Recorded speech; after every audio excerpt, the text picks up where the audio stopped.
sekarang kita berada di Patuha Resort, milik perhutani. Ini suasana memang sejuk sekali untuk bawa keluarga. Patuha Resort itu terletak ada di sebelum Kawah Putih, Ya. 2 km sebelum Kawah Putih. 3 kilometer. 3 km ya? 3 kilometer. Ya, 3 km sebelum Kawah Putih. Ini sangat cocok untuk bawa keluarga. Dimana ini pohon-pohonnya juga sejuk sekali.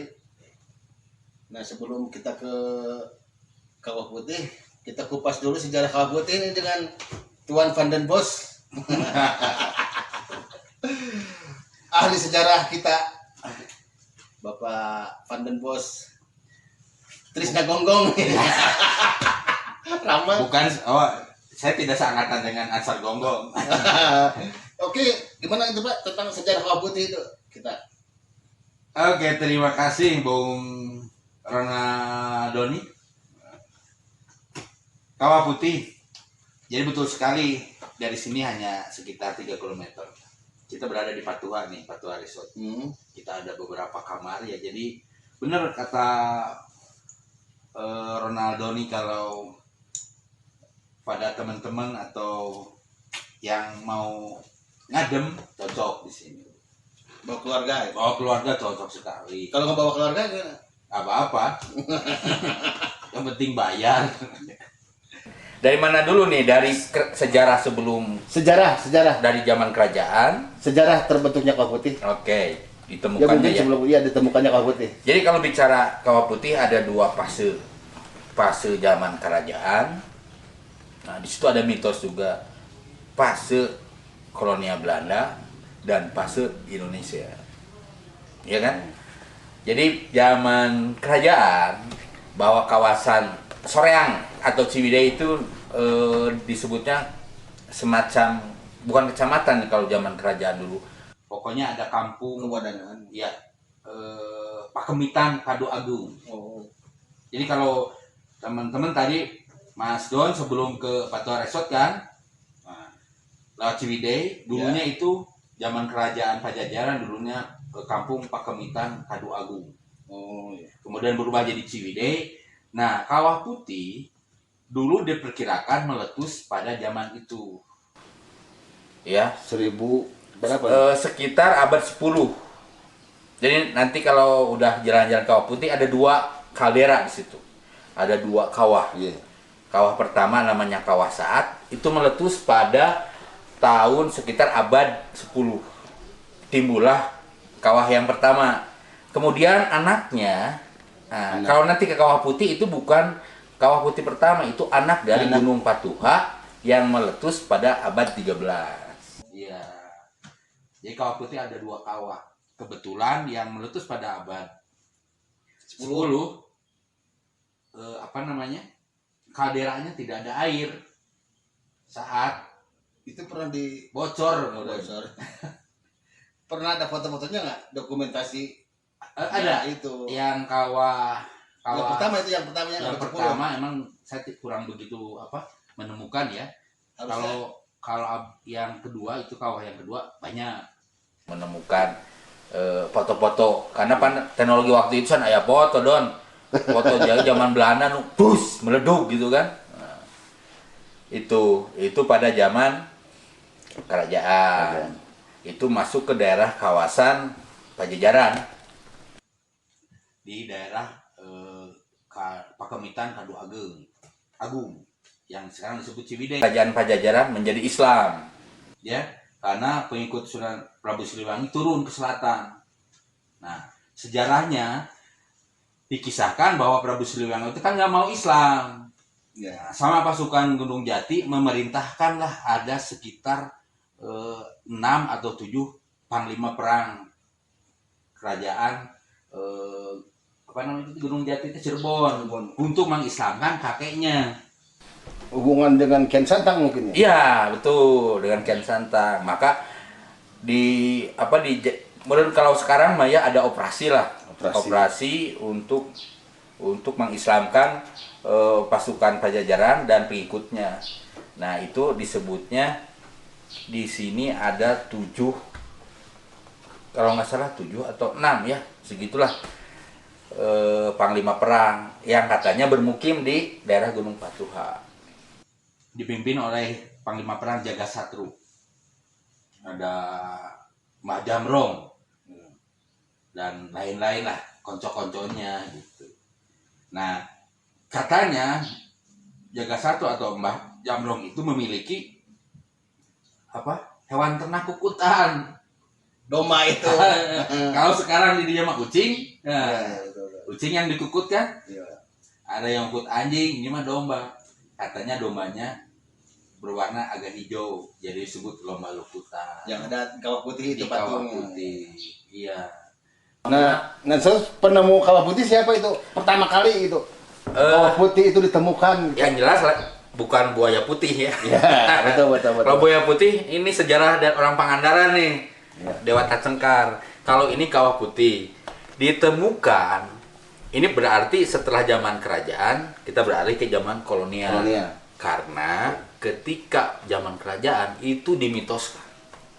Jadi karena kita orang Sunda tidak itu terus digegeh ku karuhun, Bisa kalah. bisa kasurupan. Kasurupan. Jarang yang datang ke sana. Tapi kemudian setelah beralih ke Hindia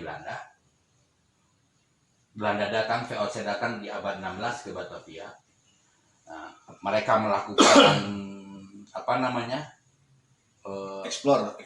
eksplorasi beberapa bahan tambang, beberapa tanaman yang laku waktu itu di Eropa. Ada salah satu ahli botani yang dibawa oleh orang Belanda. Namanya Frans William Junghun. Tahu Junghun? Nah, awas, ada 2 hun-hunan di orang Belanda. Yang pertama Frank William Junghun, dia ahli botani yang dibawa oleh Belanda untuk meneliti potensi hutan tropis yang ada di daerah kolonialnya. Dia tidak hanya ke Indonesia, dia ke Suriname, ke Kaledonia Baru dan seterusnya lah. Jadi yang berhubungan dengan yang dijajah oleh negara Belanda. Ahli botani tersebut namanya Frank William Junghun. Ada juga Pierre Jungkun. Ada nih. Hubungannya Kalau Pierre Jungkun itu adalah Gubernur Jenderal Hindia Belanda pada tahun sekitar 16 mau ke 17.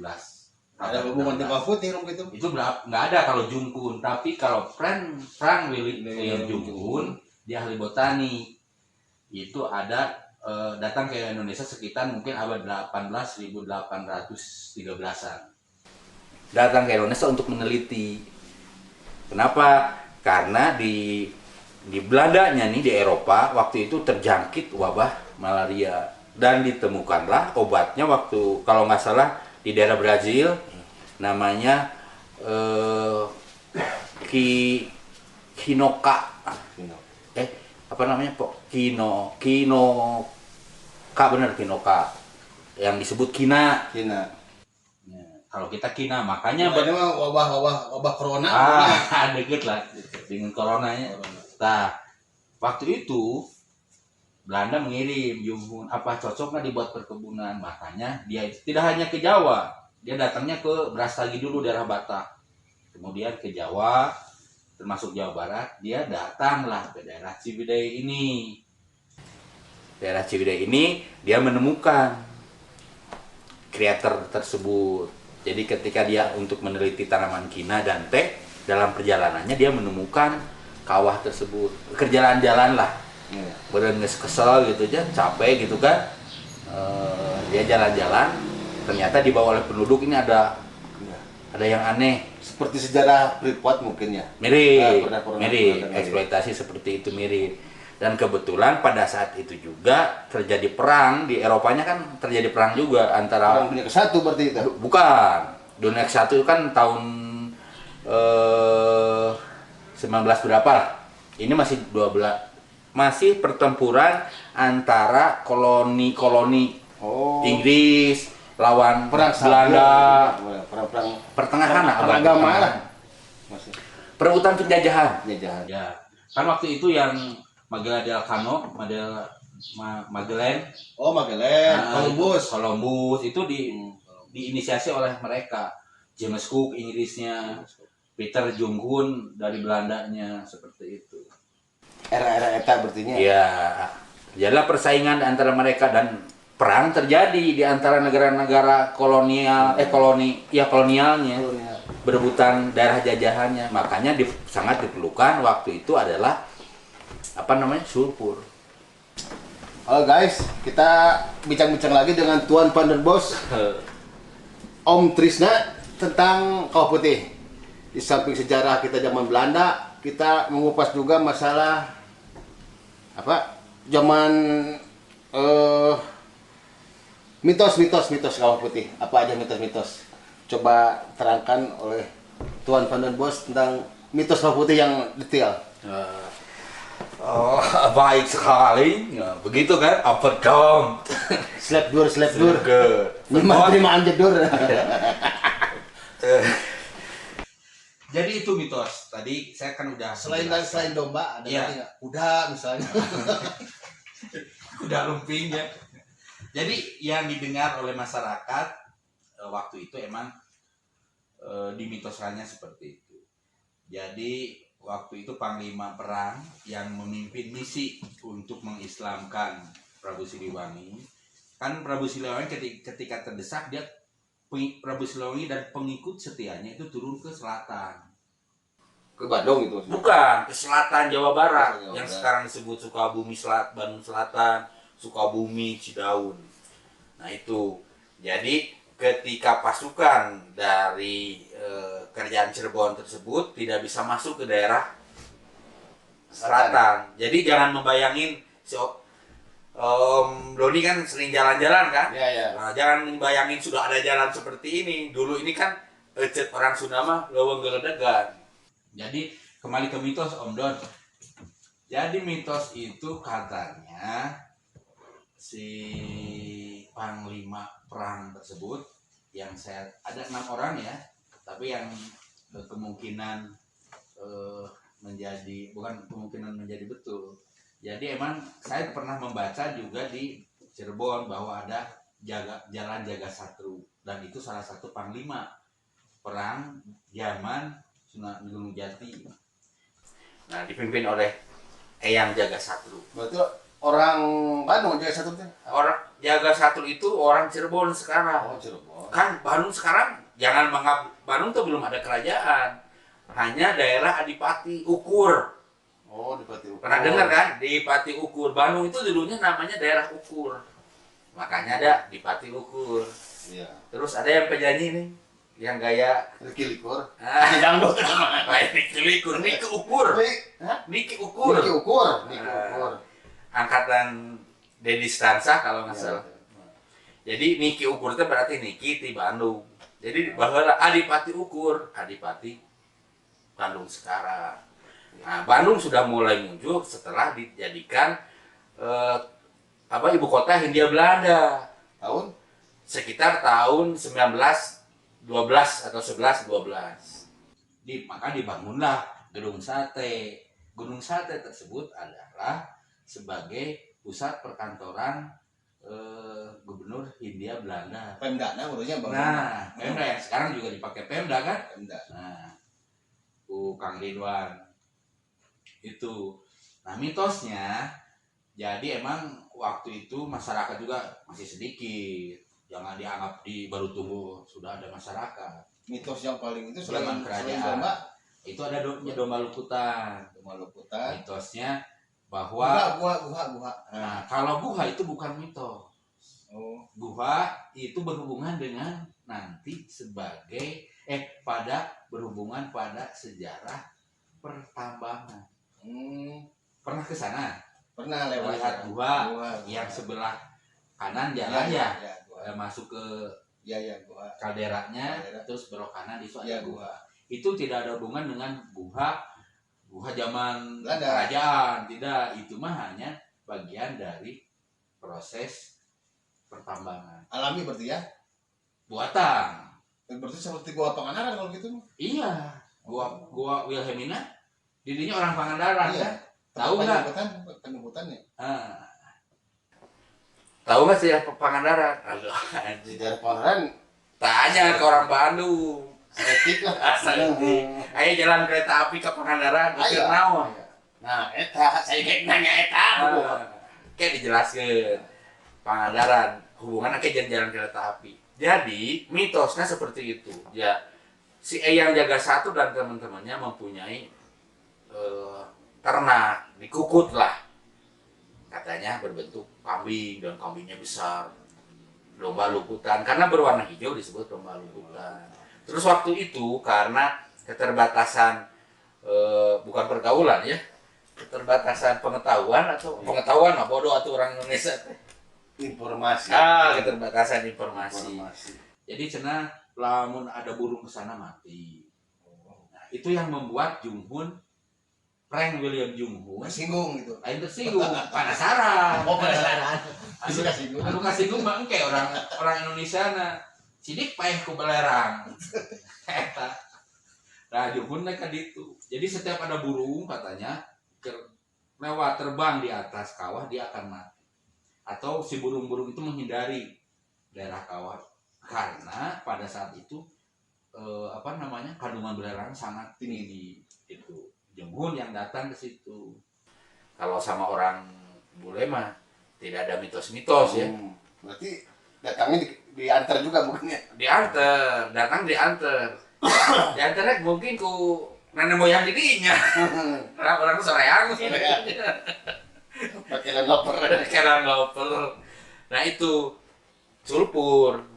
Jadi tujuan utama untuk memetakan daerah penanaman kina dan teh karena waktu itu menjadi komoditi agro yang mahal di Belanda.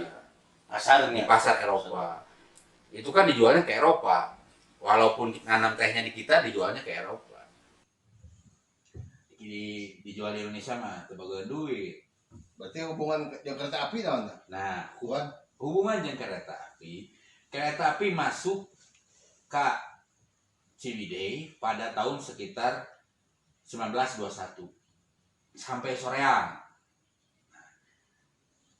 3 tahun kemudian sampai Ciwidey di 1924. Awalnya yang membiayai dia dapat konsesi dari perusahaan yang mengelola teh di sini. Kalau nggak firma namanya firma firma Tiensen van Kersen. Saya ketik dekat karena Kersen. Nah itu firma, tapi akhirnya ada pertentangan. Kemudian yang tadinya mau dibangun oleh firma pengelola ini akhirnya diambil alih oleh Departemen Perhubungan lah sekarang mah. PJKA belum. Staatspoorwagen. Staatspoorwagen. Bahasa Belanda bisa Pak? Slepdoor lah. Slepdoor. Verboden. Verboden terus nanti. Nah itu dibangunlah jalan kereta api itu untuk mengangkut tujuan utama awalnya hasil bumi. Teh, kina, sama pohon kayu. Kayu itu lebih ke zaman Indonesia. Karena waktu itu kayu bukan komoditi yang bisa diekspor keluar dan tidak mahal. Kalau kayu mulai dieksploitasi oleh pemerintahan Republik Indonesia setelah tahun 45 ke sini, 46 ke sini. Dan di sini Patuareso, kalau Doni lihat ke atas itu ada tugu macan. Tugu macan. Jadi di sini ini di sekitar Kawah Putih atau di Patuareso ini atau di namanya di bagian Bandung Selatan itu zaman dulu sering terjadi pertempuran. Banyak mengandung sejarah. Pertempuran. Kawah Putih ini banyak mengandung sejarah. Ya. Salah satu pertempuran antara batas tentara TNI dengan waktu itu kolonial Belanda, tapi ketika tahun 46 datang. Itu mungkin lama Siliwangi, Tuan. Nah, itu namanya mungkin macan ya. Macan. Cuman pasukan yang di sini itu dari Batalion Siluman Merah. Ya, yang melawan Belanda itu mempertahankan Ciwidey itu. Dia itu mempertahankan area perkebunan karena Belanda dengan operasi produks operasi produk itu operasi khusus untuk mengamankan potensi-potensi produk apa ya? Lokal. Bukan, produk ekspor Produk ekspor. yang ada di Indonesia. Kan waktu itu Belanda pernah kalah tahun 42 itu, termasuk ini apa namanya, belerang. Belerang. Mitosnya seperti itu. Dan di Kawah Putih juga pada fase Belanda, kemudian ada fase Jepang. Jadi zaman fase Belanda itu sekitar Kawah Putih ya, sekitar ditemukan oleh Junghun 1813-an, kemudian dibangun menjadi salah satu apa namanya pertambangan belerang oleh Hindia Belanda sekitar tahun 19-an lah. Dibangunlah pertambangan belerang, dan ini bukan yang pertama.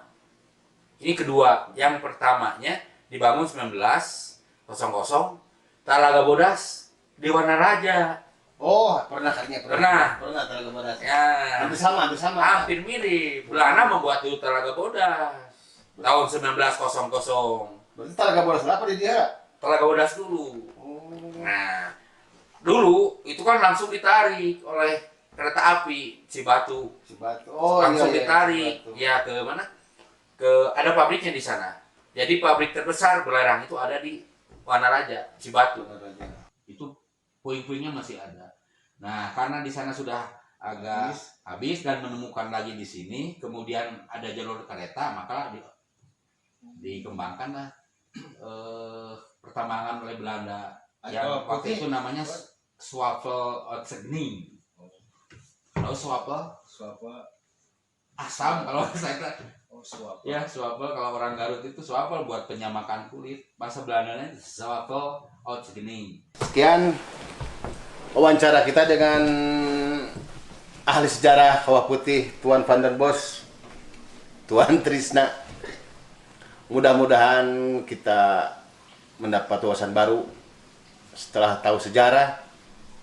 Jas merah itu kan ada, jangan melupakan sejarah dari terbentuknya, sejarah kerajaannya, geografisnya juga kita telah bahas, bahkan sejarah domba juga kita bahas dengan Tuan Van den Bos. Oke, kita tutup acara ini. Wassalamualaikum warahmatullahi wabarakatuh. Siap. Salam Kawah Putih. Oke.